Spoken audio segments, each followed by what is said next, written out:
नमस्कार, मैं हूं प्रशांत भारद्वाज और आप देख रहे हैं न्यूज रूम पोस्ट।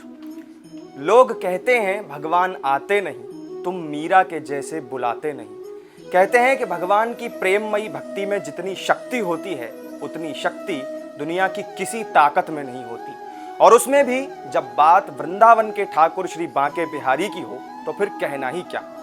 भगवान श्री कृष्ण की लीला भूमि ब्रजभूमि के कण कण में भगवान श्री कृष्ण का वास है। यहाँ हर जगह आपको भगवान से जुड़ी निशानियां देखने को मिलती हैं। वृंदावन भगवान की लीला स्थली है, इसलिए यहाँ कदम कदम पर भगवान कृष्ण या उनके भक्तों से जुड़े अनोखे किस्से और उनके साक्ष्य भी देखने को मिलते हैं। वृंदावन के कई ऐसे संत हुए हैं जिनके चमत्कारों के किस्से हमेशा चर्चा में रहे हैं। यहाँ ऐसा ही एक अद्भुत चमत्कार है मथुरा से वृंदावन मार्ग पर मौजूद पागल बाबा का मंदिर और उनके इस मंदिर के निर्माण की सच्ची और हैरत अंगेज कहानी। दरअसल वृंदावन में रहने वाले एक ब्राह्मण भगवान कृष्ण के अनन्य भक्त थे। वे दिन भर ठाकुर जी का नाम जपते रहते और वो जो भी विशेष काम किया करते थे उसका साक्षी ठाकुर बांके बिहारी को बनाकर ही किया करते थे। एक बार उन्होंने एक साहूकार से कुछ पैसे उधार लिए और जल्द ही उन्हें लौटाने का वादा किया।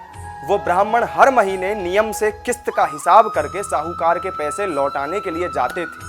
जब कर्ज की आखिरी किस्त बची थी और उसे चुकाने का वक्त आया तो उस लालची साहूकार ने ब्राह्मण के घर वसूली का एक पत्र भिजवा कर कहा कि तुमने कर्ज बिल्कुल नहीं चुकाया है, जल्द से जल्द सारा कर्ज ब्याज समेत चुकाओ।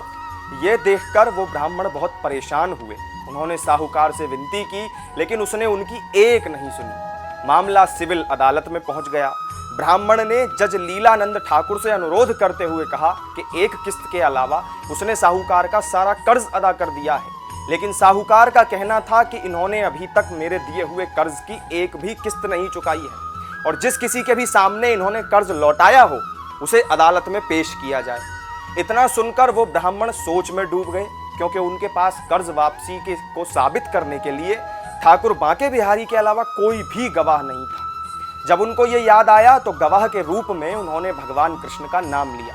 ये सुनकर पहले तो जज कुछ हैरान हुए, लेकिन बाद में कोर्ट ने ब्राह्मण से उनके गवाह का एड्रेस मांगकर वृंदावन के बांके बिहारी मंदिर को समन भेजा और ठाकुर जी को गवाह के रूप में पेश होने के लिए कहा गया। पेशी की अगली तारीख पर एक बूढ़ा आदमी कोर्ट में पेश हुआ और ब्राह्मण की तरफ से गवाही देते हुए बोला कि जब ब्राह्मण साहूकार के पैसे लौटाता था तब मैं उसके साथ ही होता था। बूढ़े आदमी ने रकम वापस करने की हर तारीख को कोर्ट में मुंह जुबानी बताया, जैसे कि उसे सब कुछ एक एक तारीख के हिसाब से याद हो। साहूकार के खाते में भी उस बूढ़े आदमी की बताई गई रकम चुकाने की तारीख सही निकली। साहूकार ने राशि तो दर्ज की थी लेकिन उसमें नाम फर्जी लिखे हुए थे। इसके आधार पर जज ने ब्राह्मण को निर्दोष करार दे दिया। लेकिन जज अब तक हैरान थे कि एक बूढ़ा आदमी आखिर इतनी तारीखें कैसे याद रख सकता है। जज ने उसके बारे में उस ब्राह्मण से पूछा कि ये बूढ़ा आदमी कौन था, तो ब्राह्मण ने उत्तर दिया कि वो सब जगह रहते हैं, लोग उन्हें श्याम, कान्हा, कृष्ण जैसे नामों से जानते हैं। जज लीलानंद ठाकुर को बड़ी हैरानी हुई। उनके मन से ये सवाल जाने का नाम ही नहीं ले रहा था कि आखिर वो आदमी कौन था। इसी पहेली को सुलझाने के लिए जज अगले दिन बांके बिहारी के मंदिर पहुंचे। जब मंदिर के मुख्य पुजारी से जज ने पूछा तो उन्होंने बताया कि जो भी चिट्ठी पत्री यहाँ पर आती है उसे भगवान के चरणों में रख दिया जाता है। जज साहब ने उस बूढ़े आदमी के बारे में भी पूछा, लेकिन पुजारी ने कहा कि ऐसा कोई भी आदमी यहाँ रहता ही नहीं है। ये सब बातें सुनने के बाद जज समझ गए कि अपने भक्त की गवाही देने के लिए भगवान कृष्ण साक्षात रूप बदलकर आए थे। इस घटना का जज पर इतना असर पड़ा कि उन्होंने अपने पद से तुरंत इस्तीफा दे दिया और गृहस्थ जीवन का त्याग करके वे संत बन गए। जब जज को इस बात का एहसास हुआ कि उनके सामने साक्षात श्री कृष्ण ही कोर्ट में पेश हुए थे, तब से वे श्री कृष्ण को ढूंढने के लिए इतने अधीर हो गए कि अपनी सुध बुध खो बैठे थे। इस घटना ने उन्हें पागल सा कर दिया था।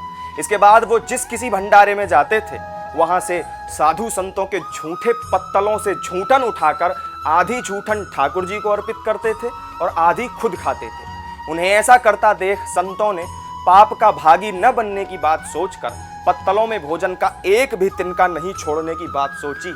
लेकिन पागल बाबा ने उन खाली झूठे पत्तलों में से बटोर कर भी अपने लिए चुटकी भर भोजन निकाल लिया और वे उसे खाने लगे कि तभी उनके शरीर से प्राण निकल गए।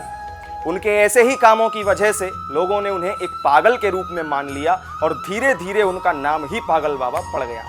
आज वृंदावन में उन्हीं जज साहब लीलानंद ठाकुर उर्फ पागल बाबा के नाम से प्रसिद्ध पागल बाबा मंदिर बना हुआ है। साल 1977 में पागल बाबा ने इसमें एक धर्मार्थ ट्रस्ट की स्थापना भी की थी।